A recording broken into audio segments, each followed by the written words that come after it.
Hey folks, Kilt-Man here, Kilt-Man, at your meat delivering service. How are we all? Hope we're well. Carnation, dinner jacket, and an apron. An apron that I so wanted to cover in bloodstains that Mrs. Kilt-Man went, "What? That's my best apron." She didn't. We didn't even fucking know we had this apron. Right, folks, I told you I'd be back with some more Texas Chainsaw goodies, some more Leatherfacey type stuff. And what we have here, well, you've just seen it. You've already seen my Texas Chainsaw Massacre 2 Mask of Leatherface from Trick or Treat Studios. Awesome, sculpted by Justin Mabry. Brilliant, brilliant mask. Love it to bits. If you haven't seen the video, go back and check it out.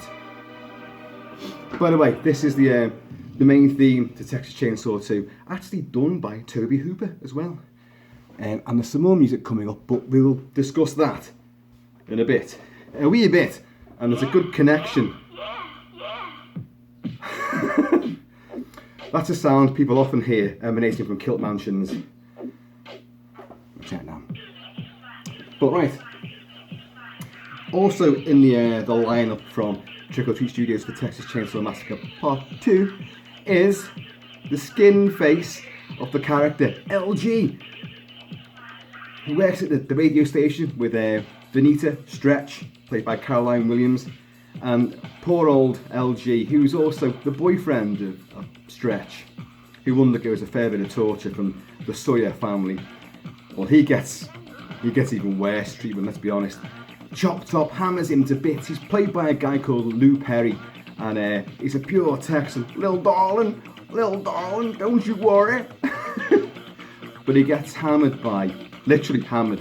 Whereas in the first movie, poor Kirk gets, the sledgehammer to the face, to the head, boom!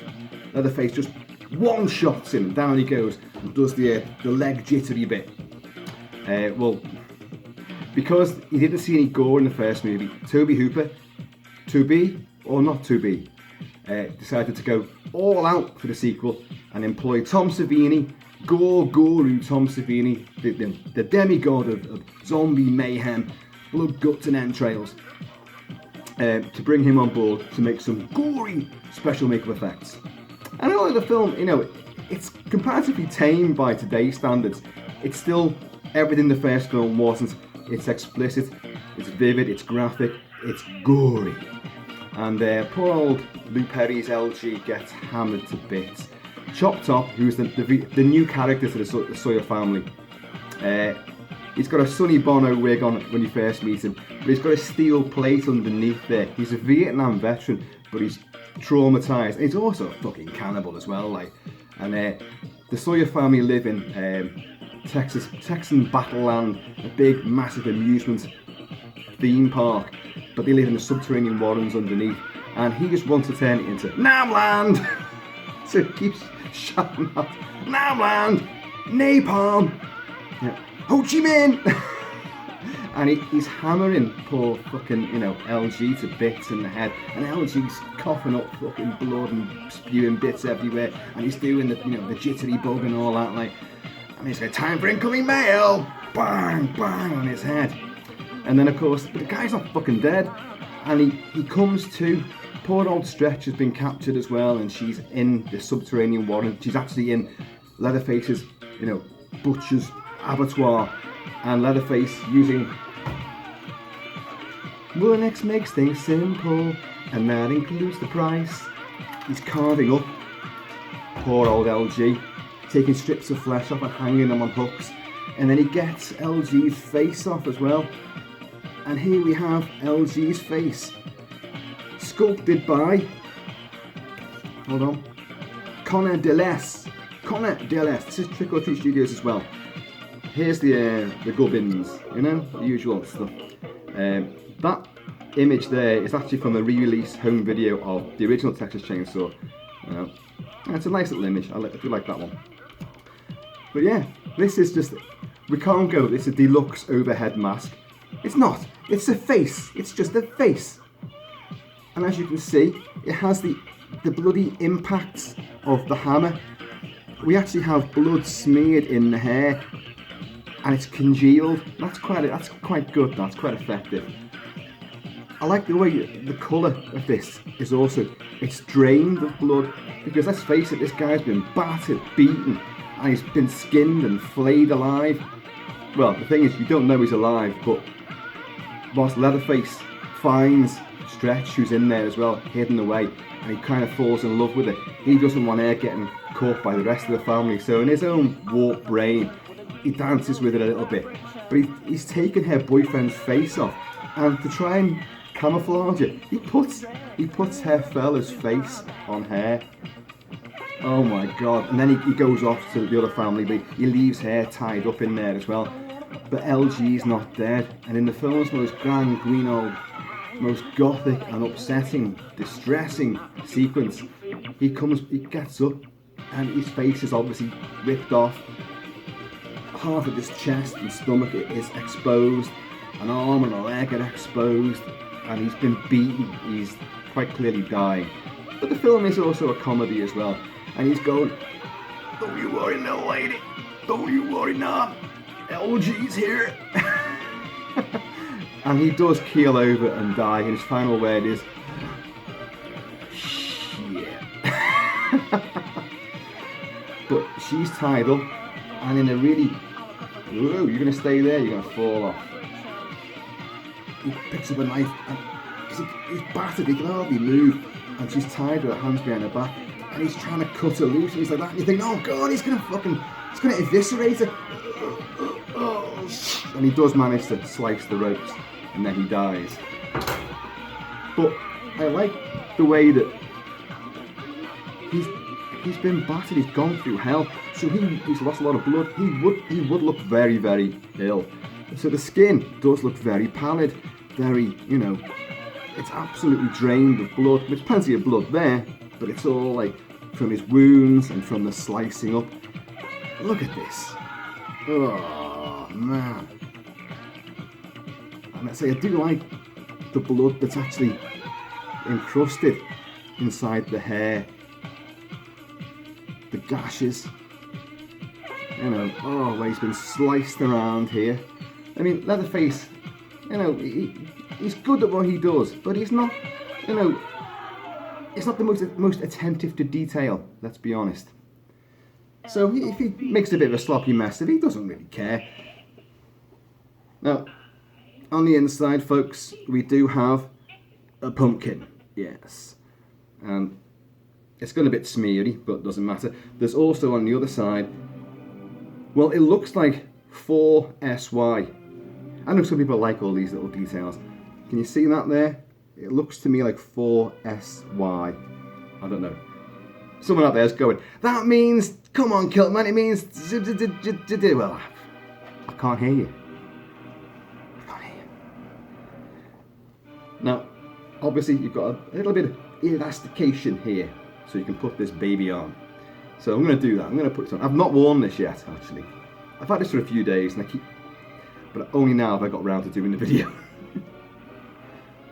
Oh god. Oh god.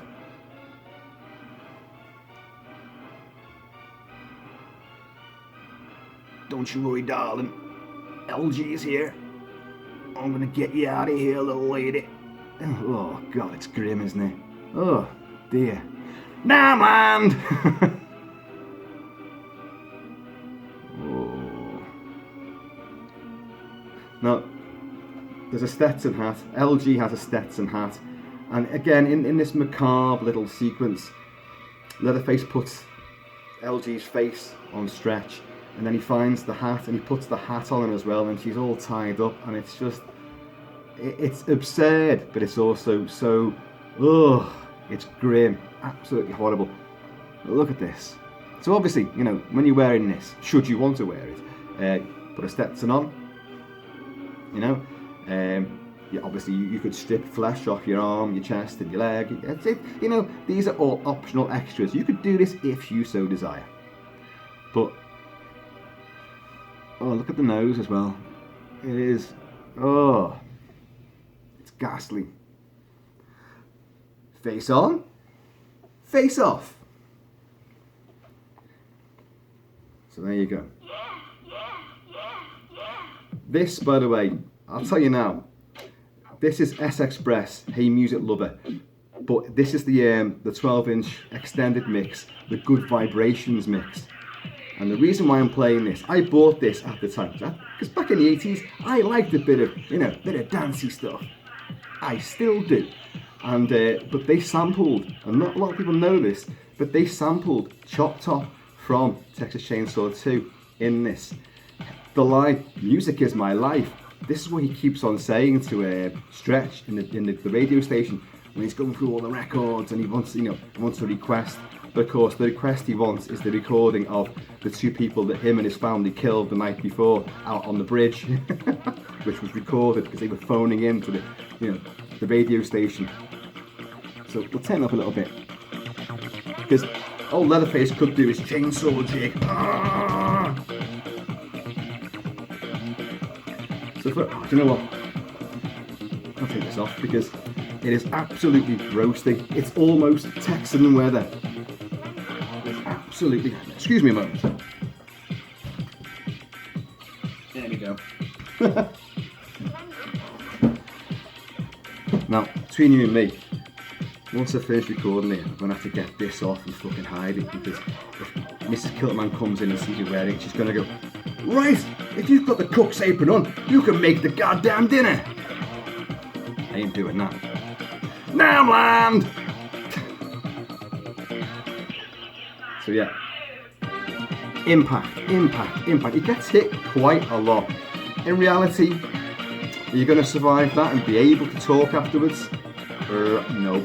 But then again, the film is an absurdist, blackest of black comedies. So it's all part of this. You basically can't believe what you're looking at. Back in the day when the film came out, it traumatised everyone who saw it. Same as the first Texas Chainsaw Massacre did, but for different reasons. The first one, you couldn't believe what you were looking at, and your brain, your mind was telling you that you were seeing people getting cut with chainsaws. It was saying that you were seeing people getting eaten and put on meat hooks and cut up, you know, and you weren't. You were seeing none of that. It was all implied. This film, on the other hand, does go the extra mile and shows head getting sliced off and those exquisite little 3 brain squirts of gore coming out. In the full version, if you watch the deleted scenes, there's a bunch of like dickheads down in the underground car park after a football match that are trashing opposite teams' fans' cars, and Leatherface and co end up there, and they lay siege to all these knobheads, and there's heads coming off and arms coming off. It's very poor quality, and I kind of wish they managed to restore that and put it back in the film, because you want some more kills. The film is sold on being the gory one, and yet really you kind of want a bit more gore. You know? There you go. The hair is good. This is a very, very good, faithful rendition of LG's severed face. It is. It's a severed face, and it does look like that. And the way he holds it up as well, it's all like, he's made up with his handiwork, and he's showing Stretch, you know, and he wants to put it on her, and because in his own twisted, warped mind, he's fallen in love. And in this film we learn that his name is Bubba. Well, the family call him Bubba. Bubba's got a girlfriend. You can get a mask from ToTS and I think from Ruby's. Oh, this is ToTS, as I said before. I've got another mask to show you. I got confused for a second there because I've got another mask to show you from the Texas Chainsaw franchise, and it's by Ruby's. Yes, Ruby's. But I'll show you that later. Forgot to say, doesn't matter. Severed face. It's very comfortable to wear, and you know what? It does feel a little bit on the grim side. You've only got slight little stuck on little strands of eyebrow, but the hair itself is pretty good. You know, obviously there's not a great deal there, but these wounds do look sore, don't they? Yeah. Oh, it's just, it is horrific. Oh dear. So, you know, Halloween costume, cosplay, put your Leatherface gear on and just walk around carrying that. You know, and like, say you're at a Comic Con or whatever, or you're at a party and you just go up to people and you try to put it on them. And then do your jigsaw, your chainsaw dance.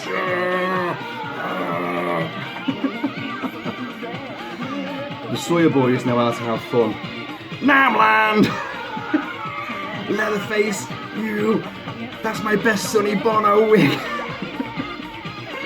Because when you first see Leatherface in the radio station, he bursts out the darkness and he's trying to go for Stretch, but he hits, he hits Chop Top on the head and his Sonny Bono wig comes off, but he sends sparks flying off the metal plate he's got in his head. And in reality, the stuntman who was playing Chop Top for that bit got a massive electric shock off it as well. So he actually was genuinely burned and scalded and hurt. Right, this bit, this is sampled from the movie itself. Listen to this now.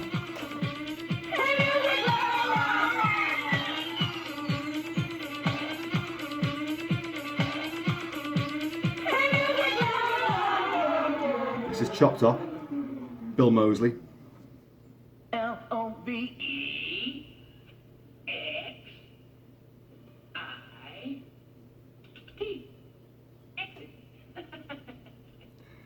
That is from the movie, that is Bill Moseley's dialogue from the film. So yeah, it's funny how S Express seemed to get access to that and put that in to their Good Vibrations, you know, remix. Why did they do that? Who knows? Because the film never really, well, it didn't get a cinema release in this country. It was never shown in this country for many years, in fact. I think I told you last time, I actually went to Spain to buy a VHS copy, an uncut copy of Texas Chainsaw Massacre Part 2, and also Stuart Gordon's Reanimator. Because even though we had a reasonably good version of Reanimator in this country, it was still missing the infamous head sequence. And listen, I'd go to the ends of the earth to get some more footage of Barbara Crampton in the nude, so it was worth it, trust me. So Tobe Hooper did the soundtrack to the movie Texas Chainsaw 2, and this is wonderful Baroque stuff, kind of mock organ, church organ playing. Can you hear it? Of course you can.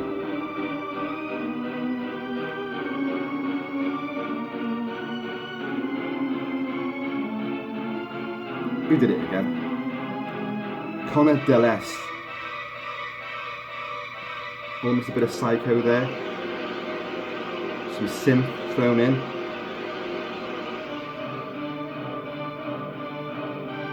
And you'll hear variations on that throughout the movie, because Stretch is chased a lot throughout the film through these subterranean warrens full of the corpses and body parts of 1,000 victims. Look how vivid the blood is. ToTS also do the severed head of Officer Francis from Halloween 2018 he's the copper, the two coppers in the police cruiser who were talking about their sandwiches. Fucking shite sequence. And then you don't even see them get killed, but you see the aftermath. And Officer Francis's head has been carved into a jack-o'-lantern, and I think there's a police road flare is inside it to light it up. And you can get that. You can actually get that severed head with the all the guts ripped out of it, like. Yeah. E-X-I-T. Exit. Now land. Now flashback. Now flashback. Leatherface. He is wonderful. He's so fucking annoying, but he's a wonderful character at the same time. And he has a coat hanger, or coat hook, and with his lighter, he heats up, the little curve bit at the end, the hook part, and he scratches at the flesh around his plate, and then eats it. Oh, fucking hell! You grim bastard, you! Oh, yeah. Dog's got a hunt. There you go. There you go. So, folks, there you go. That was LG's skinned, flayed face from Texas Chainsaw Massacre Part 2. Sculpted fantastically and for sale from Trick or Treat Studios. Should you be a big fan of Texas Chainsaw, you need something like that. You need severed faces to hang up in your favourite abattoir. Folks, in the meantime and in between time, get your aprons on, get your barbecue sauce out, and let's get some meat going. I'm going to see you all. What we're about to receive. Leaders.